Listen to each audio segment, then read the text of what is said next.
नाज़रीन, क्या आपने कभी सोचा कि ताकत और इज्जत जो दुनिया की सबसे बड़ी नेमतें समझी जाती हैं, कभी कभार इंसान को अल्लाह से दूर भी कर देती है।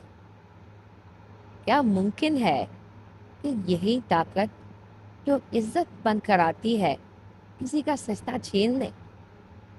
ये सवाल सिर्फ अल्फाज नहीं, बल्कि एक आईना है जिसमें हमें अपनी ख्वाहिशात, तमन्नाओं और असल मुकाम को देखना चाहिए।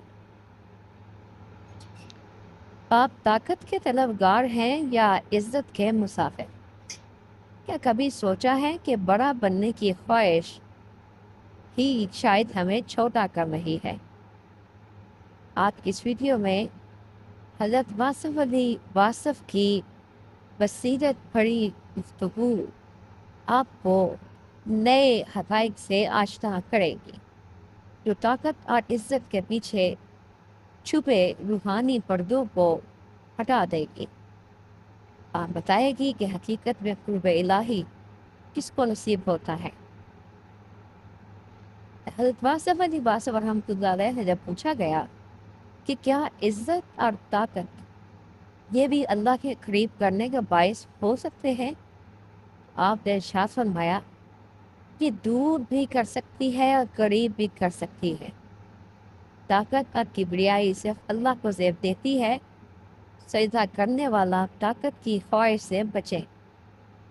सजदा करने वाला आजिज़ी में रहे, क्योंकि ताकत जो है वो आजिज़ी छीन लेती है, और आजिज़ी छिन जाए तो इंसान इंसान नहीं रहता।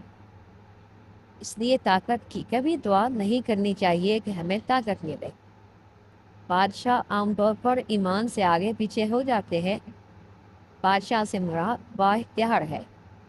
जैसे पुलिस स्टेशन का एसएचओ जो है वो बादशाह है। बादशाह से मुराद वही है जो बाइख्तियार हो और अपने इख्तियार को नाजायज़ भी इस्तेमाल करता हो, तो वो सजदा नहीं कर सकता। सजदा है अपनी आजिज़ी के नाम, सजदा है अपनी हकीकत जानने का नाम, और अपनी आजिज़ी बनामे किबरिया। आप उस किबरिया के सामने अपनी आजिज़ी पेश कर सकते हैं और कुछ पेश नहीं कर सकते।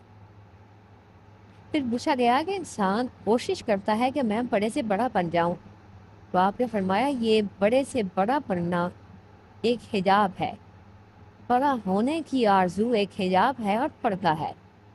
अगर इंसान इससे बच जाए तो बेहतर है। आप ये आरजू ना ही करो, बल्कि इसके फजल की आरजू करो, और वो जिस हाल में रखता है रखने दो।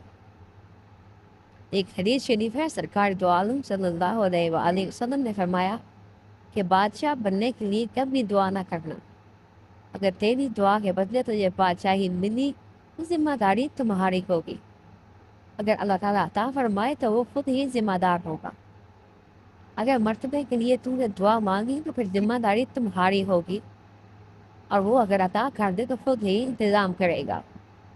इसलिए आप अगर इंतज़ार कर सकते हो तो करो, मगर तमन्ना ना करो। ये तमन्ना ना करो कि यह अल्लाह की रहमत इस शक्ल में आए, चाहे इस शक्ल में आए चाहे उसके बरक्स आए, बस रहमत हो। अल्लाह ताला की तरफ से रहमत आए चाहे जिस शक्ल में आए, तू किस रंग में आ तो सही, बस ये बात है। हज़रत वासिफ अली वासिफ रहमतुल्लाह अलैह हमें याद दिलाते हैं कि ताकत के साए में आजिज़ी कमज़ोर पड़ जाती है, और जब आजिज़ी छिन जाए तो इंसान का दिल सजदे से खाली हो जाता है। अगर इज़्ज़त, ताकत, रुतबा सब कुछ अल्लाह के हुक्म से है, तो फिर हम क्यों इनके पीछे दुआ और तमन्ना में लगे हैं? बस उसकी रहमत मांगो, चाहे जिस भी शक्ल में हो। मोहब्बत, मकाम, इख्तियार, जो कुछ भी आए बस उसकी रज़ा के रंग में हो। हकीकी बंदगी ये है कि हम अपने होने की तमन्ना छोड़ दें और अल्लाह की मर्ज़ी में फ़ना हो जाएं। तो याद रखें, जिसे बड़ा बनने की ख्वाहिश है वह छोटा ही रहेगा, और जो खुद को कुछ नहीं समझता वही अल्लाह के करीब होता है।